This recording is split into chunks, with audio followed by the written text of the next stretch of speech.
Hi guys, welcome to Opportunity Nanny.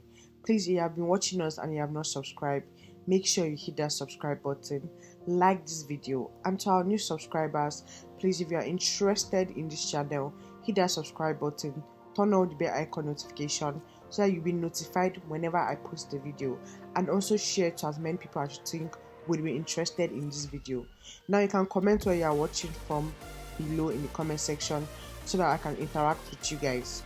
Alright guys, please, before we start, make sure that you keep in mind that I would be posting shorts from now henceforth. Apart from the long videos, expect at least 2 long videos per week, but I'll be posting shorts for some other scholarships that I may not be able to sit down and shoot long form content for. So if you see my shorts, please make sure you also check it out, because you may also see scholarship that may be interesting to you. Alright, today we are looking at the University of Canberra Research Scholarship for those that are interested in a Master's or a PhD scholarship in Australia. Now, University of Canberra is in the capital of Australia, in Canberra. So they are going to be covering your tuition fee, and also they are going to be giving you monthly stipends. You do not need an application fee or an agent to apply for this scholarship. You can apply by yourself. Before we dive into the details of this scholarship and how to apply for it, please, I'm bringing to your knowledge that Opportunity Nanny is now offering various services to assist your study abroad goals. We offer consultation service, we offer document review, and we also assist in your study abroad journey. If you need any of our services, please contact us in the email or with WhatsApp phone number down below, or you can go to the description box, fill in the Google form, and we'll get in contact with you between 24 to 48 hours. Now let's dive right into this video. We are looking at the research scholarship, and this scholarship is offered to highly qualified candidates to undertake full-time study towards a higher degree by research in Australia. Now this scholarship is highly competitive, with less than 10% of applicants receiving an award in the previous round. Please do not allow this amount to discourage you. Still apply. You may be among the 10%, right? Now there's a lot of information about who manages the application, so you can read about it. What is the eligibility status? You can apply if you are a potential PhD domestic or international student, and you're going to be applying through the higher degree by research application portal. I would be showing you how to do that. Now we are going to be looking at the dates, because it's very important to know the dates. I'll be showing you about that later. But let's scroll down and see what the scholarship actually covers. Now the eligibility is you have to be a domestic student or an international student, and you must not have previously been awarded an Australian government funded research scholarship for more than 6 months. Now what does this funding cover? It gives you an annual stipend of 36,225 Australian dollars, tax-free, to assist with living costs. And they also said international candidates may also be awarded a tuition fee sponsorship to cover tuition fee. Now, if peradventure something happened for international students, and even though you have been awarded the scholarship, you are not able to move over to Australia yet, they are saying they are going to be holding your stipend, so they won't pay your stipend till you come on shore, so till you come to the campus. Now the duration for this scholarship is 3.5 years, and priority group. Now for the allocation of scholarship, the following applicants will be given priority. Now they will be giving priority to applicants approved for admission to PhD with an Australian first class honours result or qualification, or a recognized prior learning considered by the university to be equivalent. There's information for also current PhD candidates, but I'm not going to that. And there are different information here for indigenous Australian applicants, but this don't really matter. Now in addition, at least 20% of scholarship will be awarded to applicants who have received first class honours, and at least 20% to applicants who have received a master's by coursework with a result of at least 80. Now you can see that they have a lot of emphasis on academic excellence. It does not mean that if you do not have a first class, you cannot apply. What they're just saying is that priority will be given to this group of people. Now the scholarship application, ranking process. So that's telling us that if they get your application, how would this application be ranked? How will they select people? Now the scholarship applications are assessed for completion and eligibility for admission to PhD. So it seems this is only for a PhD program. They are then forwarded onto appropriate faculties for academic staff to assess and rank applicants in an order of merit based on academic qualifications, strategic alignment, research proposal, and research experience. The University Research Scholarship Committee reviews the faculty ranking and allocates the University Research Scholarship to the highest ranked applicants in order of merit. So there's a lot of information there. I would advise that you download this and read it to get an idea of exactly what you are looking for in this scholarship, right? Now let's scroll up and look at the deadline for this scholarship and how we are going to be applying for it. Now we refer to important dates. Once you click on this link, it's going to take you to this page, right? Now this is the key dates. Let's scroll down. Now for those that want to start your schooling in September, in the first semester of 2026, which is usually I think around March, the deadline for submitting your expression of interest for the higher degree by research course is 1st September 2025. So let me explain how it works. You don't apply first. You submit your expression of interest through the higher degree by research course. I have done this before and I got a call back. Now, what you do is you don't necessarily need, the good thing about them is that you need to put down the names of supervisor. You don't need to contact them.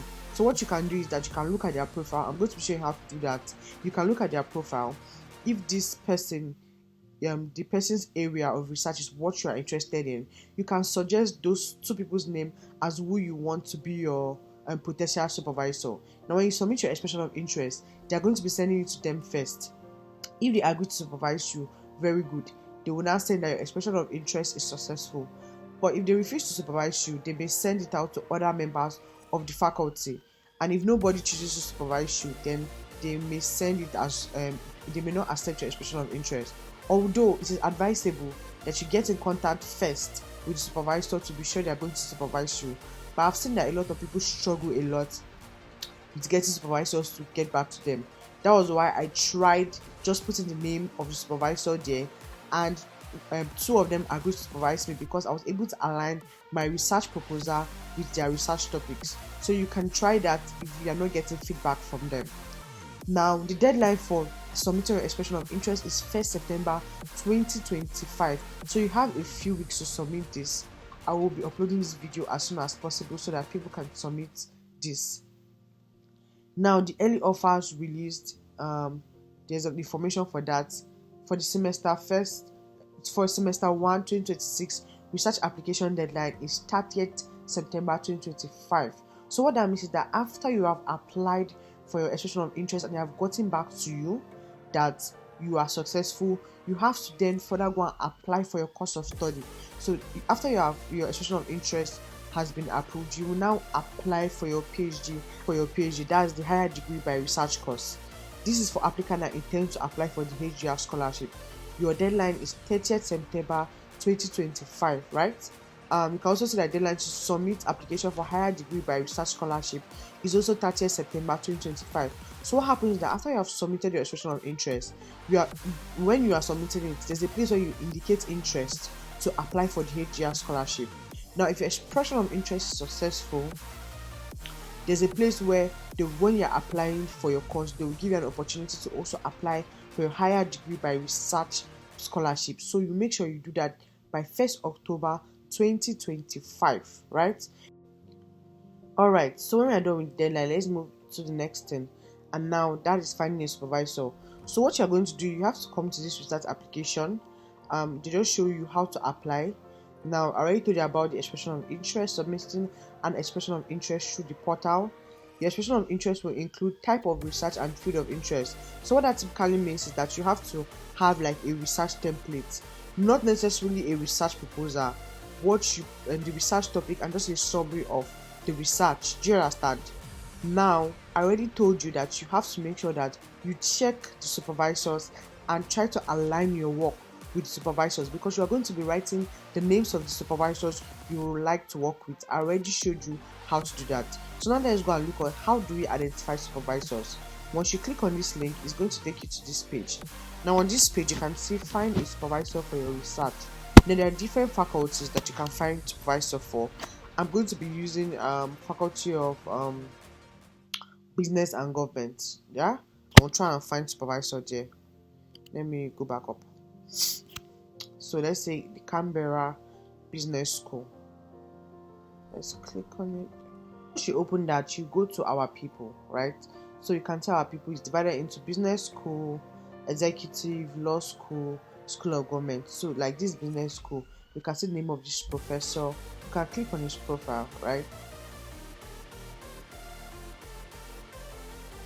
Now this is his profile. What you do is that you can see he is accepting PhD students. So that means if you apply, he may be willing to supervise, because he said he's accepting PhD students, right? You now look at his project. This is one of the projects that he's interested in. You now look at his personal profile, look at his fingerprints, and scroll up and now look at his research output, right?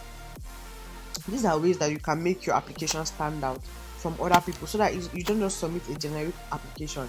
It shows that you actually put in work to define this application. Now you can see these are some of the work he has done. So if you're interested in something around this area, you can know how to read some of his work, streamline it, and put it there. Then you can suggest his name there, and if he's interested, he will accept your expression of interest. Now I told you, you can reach out to them. It is always advisable to do that, but for this scholarship, you do not need them. You don't need to reach out to them. You do not need them to approve it. You can just put their name. If they not respond back, you can put their name if you are interested in working with them, and they will choose to accept you or not. Now let's go back. After we have showed you how to identify a supervisor, I showed you the application due date. Now let's go and apply. Although you can check your eligibility through the eligibility calculator, so you can just scroll there and check. They'll be asking some questions about your CGPA and the rest, just to be sure that you are eligible to apply for this scholarship. Now let's see, how do we submit our expression of interest? So let's submit our expression of interest. Well, you have to first create account for the HGR portal, but I'll show you how to do that. So let's click on submit expression of interest. The University of Canberra HGR portal. Now this is where you're going to log in to submit your expression of interest, right? I already have an account, but if you don't, you're going to click on create an account here. You create an account as an applicant. As I told you, you do not need any agent for this. You create an account as an applicant, enter the information, get your password, create your account, and then you can log in and submit your expression of interest. The expression of interest, you just need to submit your CV and some other information, your projects and topic, and just a summary of it, and just some information. You can fill it out in almost 20 minutes, less than 20 minutes is done, and the names of the supervisors you want to work with, and then submit. They will get in contact with you if you are successful or not. Please make sure that if you are successful, you go ahead and apply for your HGR scholarship and also apply for your course of study. Don't forget to like, share, and subscribe. That will be all for this scholarship. Keep in mind that you can check their portal to see the different PhD courses you'll be interested in. I didn't show that because I put that in my previous video on University of Canberra for last year, so you can watch that one. Now one gives you details on how to apply for the course. Don't forget to like, share, and subscribe. Bye guys.